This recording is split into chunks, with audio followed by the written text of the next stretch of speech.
The advanced training program at Guide Dogs of Texas is where the dogs actually learn all of the mechanics that they need to know how to be a guide dog. So how to be able to make decisions, how to think, how to navigate, how to guide their person safely in any type of environment. My name is Patrick Glines. I am a certified orientation and mobility specialist, and I am a guide dog mobility instructor. I also have the pleasure of being the CEO of Guide Dogs of Texas. Advanced training begins with a lot of one-on-one work with the dog and their particular instructor.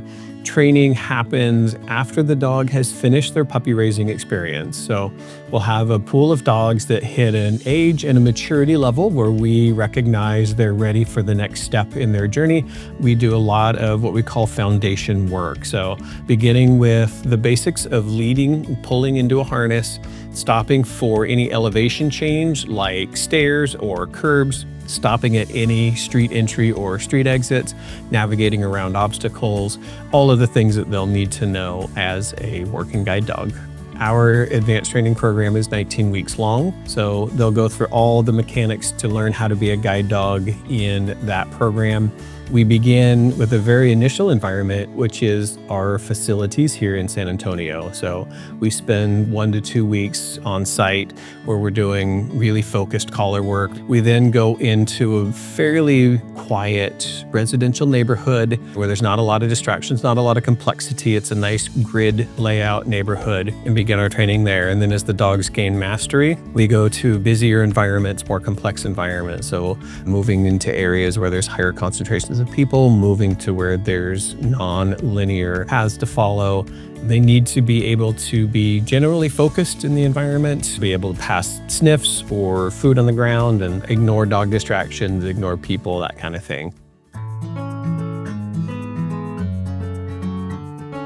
One of the things that's really cool to me about guide work is we're really teaching these dogs how to think and make decisions on their own. I can pretty much guarantee you that wherever I graduate a dog to, they're going to see something they've never seen before.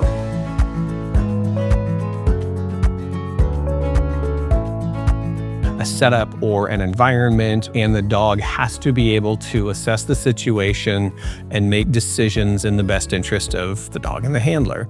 So we expose the dog to lots of different environments to generalize the skills that we're teaching, but also take those opportunities to teach the dog how to make decisions on their own so that when they face something that they've never seen before, they've got the skills to be able to figure out, oh, okay, I know how to solve this problem. One of the great things about our instructor team and how we work with our dogs is we understand each dog as an individual. All of us want to be treated a little bit differently, respond differently to different types of motivators, and our trainers are experts at figuring out what motivates each dog.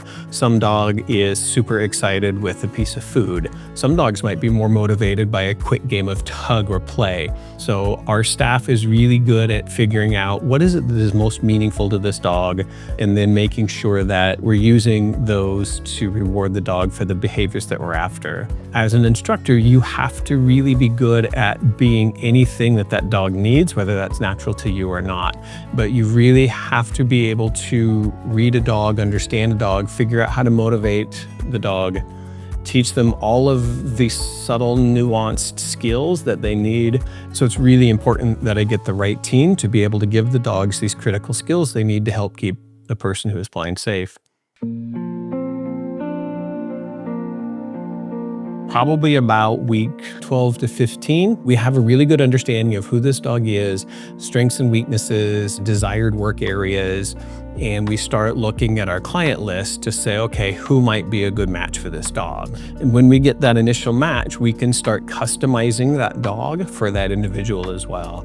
The best way that we can serve Texans who are blind is to work hard to understand who our clients are, what their needs are in a dog, what their capacities and skill sets are. We document all of that, and then we make that dog as acclimated as possible to the lifestyle that that client's going to lead. To do advanced training properly, it is incredibly resource intense. We need mobile kennels to take the dogs all over the community to train them in all sorts of environments. We need kennels and kennel staff all day and all night to be able to watch the dogs. And we need an amazing core of volunteers that keep these dogs for us on the weekends so the dogs can have their weekends off. It's really critical that you have the right team, because the safety of a person who's blind depends on that. There are people who do quality control and checks and balances, so we can keep each other at our highest game. We can help and support one another. We need that collective mind to be able to provide the absolute best service that we can. Advanced training is one of the most critical pieces in being able to produce a guide dog. And that's why it is so important to support Guide Dogs of Texas. It's your belief, it's your donations, it's your support that really helps us produce some of the highest quality guide dogs that exist out there in the world. So thank you.